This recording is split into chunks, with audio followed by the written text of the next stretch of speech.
Do you struggle with disconnecting from your work and responsibilities when it comes time to unwind and relax? Do you find yourself up at 2 a.m. worrying, as well as feeling the pressure to check your work email all throughout the day? If it's difficult for you to actually relax and have time for yourself and with your loved ones worry-free, then keep tuning in. In this episode, I will share practical tips to have worry-free relaxation time.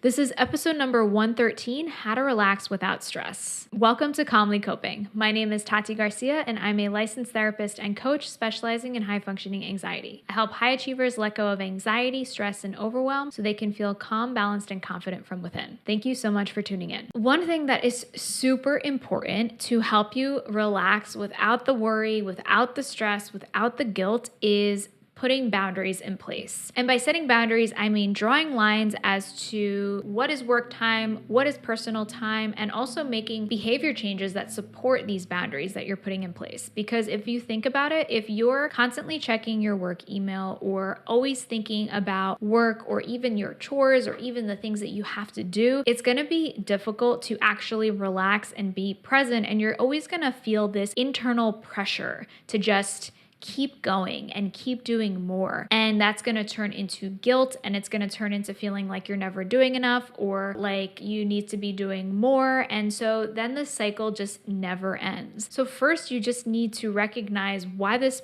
change is important for you to make. Why do you actually want to set these boundaries? And I can guess that it might be because you want to actually enjoy your life and, not just have your life be full of constantly doing and having responsibilities, but that you want to actually enjoy your time outside of work, outside of responsibilities, whatever that might look like for you. Setting boundaries really starts with looking at, are there time boundaries that you want to set? Are there location boundaries that you want to set? Do you want to not check your work email when you're at home or when you're at the dinner table, or, not have your laptop in front of you when you're watching TV at night? So this is going to look different for every person, and also depending on the type of job you have and the type of responsibilities. But I think that's a great first place to start. And I want to talk more specifically about what types of boundaries you can set to allow yourself to have peace of mind. And this peace of mind is actually going to allow you to be able to disconnect and be able to relax when the weekend comes, or, the end of the workday, or even vacation, so that you won't be worrying about, oh, I should have done this, or what if this happens and I'm not there for it, or what could possibly go wrong. When you're able to set up certain systems and automations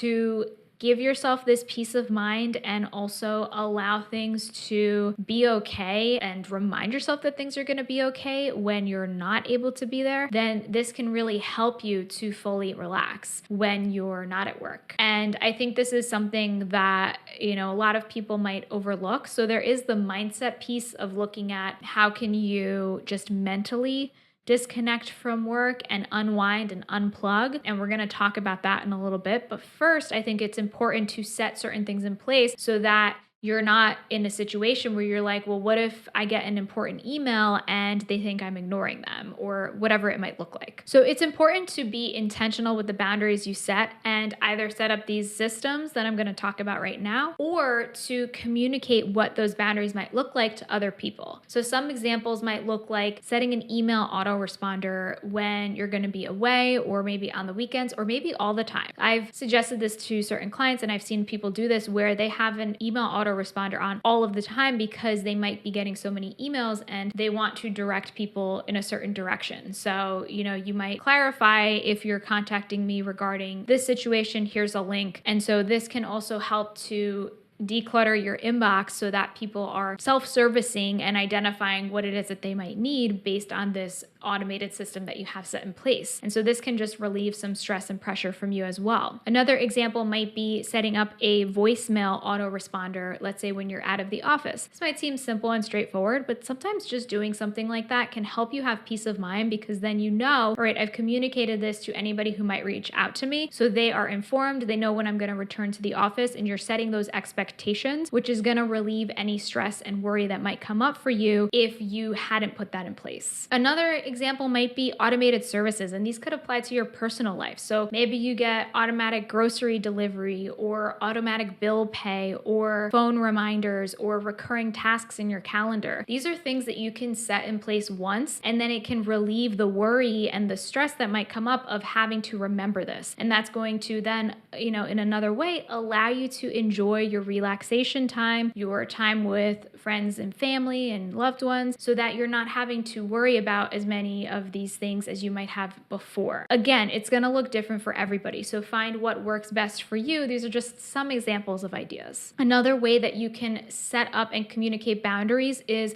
maybe communicating your hours and expected response time to clients or to colleagues. So, setting this up in the beginning is, again, setting expectations so that you're not feeling the pressure to answer somebody at all hours. If you can communicate to them, I am available Monday through Friday, 9 to 5, except for holidays, and I will be able to respond to your request within 1 business day, for example, or 2 business days. Then that's going to allow you to feel as though you have set the expectation up front, and then it's going to set the expectation for whomever you're communicating that to. So then that can, again, relieve that stress and pressure so you're not feeling overwhelmed or this pressure to constantly be available. Another example is actually automating things further. So I use something that is called Zapier, and it is basically a website that allows you to connect certain things together. So one way that I use this is that I connect when somebody signs up for the Calm and Ambitious community, which is my membership community for high functioning anxiety. I then have it add a task to my to-do list for that day so I can welcome that person into the membership. So that has been invaluable for me because I don't necessarily want to be in my inbox all day, but because I know this is something that's important for me to welcome this new person into the community, I have it so that, I have my to-do list on my phone, the Todoist app, that's what I use. So then I automatically know, okay, somebody joined, let me welcome them. So I don't have to worry about being in my inbox all the time or missing when somebody does join, and I'm able to just automate it and then forget about it. There's other apps, I think IFTT is one of them. It's called If This,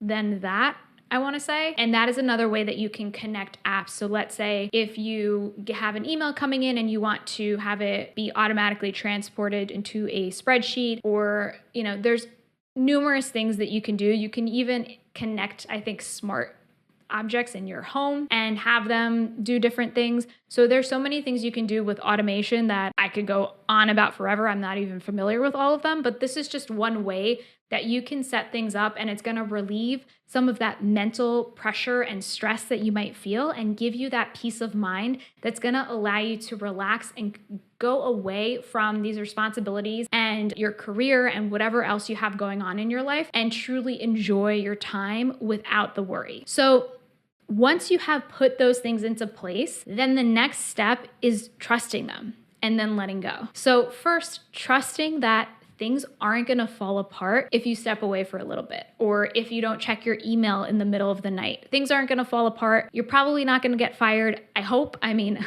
If you're at a place where you're going to get fired for not checking your email in the middle of the night, unless it's like a crisis and you're on call, then maybe it's time to reconsider your job, just saying. But, it can help to put things in perspective and recognize that the fear and the anxiety and the worry that you might be feeling might be exaggerated, because that's what happens a lot with anxiety, is that we jump to the worst case scenario. We assume that the worst thing is going to happen, which is called catastrophizing, when in reality, the worst case scenario isn't as likely as we might think. So when you can remind yourself of that, like, okay, how likely is it that I'm going to be fired for not responding to this email within a few hours, for example?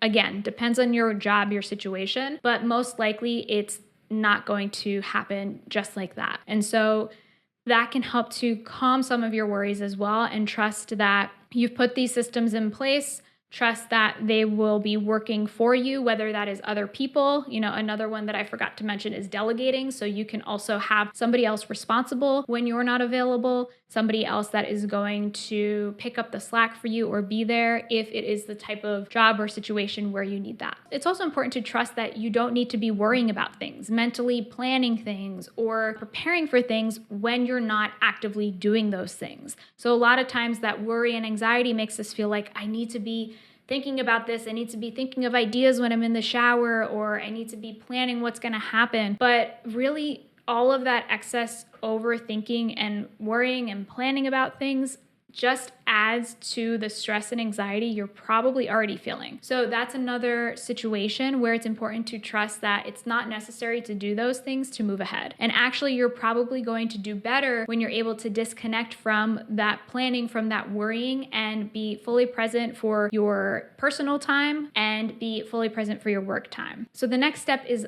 letting go. And that's kind of part of that process. So trusting that you have things in place and then letting go of the worry and the stress. Now, of course, it's going to come up. And that's because you can't just shut off your thoughts and say, all right, done worrying, not going to happen. It's not realistic. So when those worries and those fears do come up, recognize them and just let yourself know. And this is something that I do all the time, right? It's not time for that. When I sit down and start work tomorrow morning, then I'm going to focus on that. Then I'm going to think about that, or then I'm going to worry about that even. And so you're kind of scheduling that this is something I'm going to think about, but not right now. You know, if you're out eating dinner with your family, or if you're out on a walk and it's not the time for you to take action on these things or even brainstorm on these things, then it's just that gentle mental reminder for yourself of this isn't the right time. I'm going to address this when the time is right. And you can even put a reminder for yourself if that helps you as well to ease some of that worry of like, I want to make sure that I return to this. You can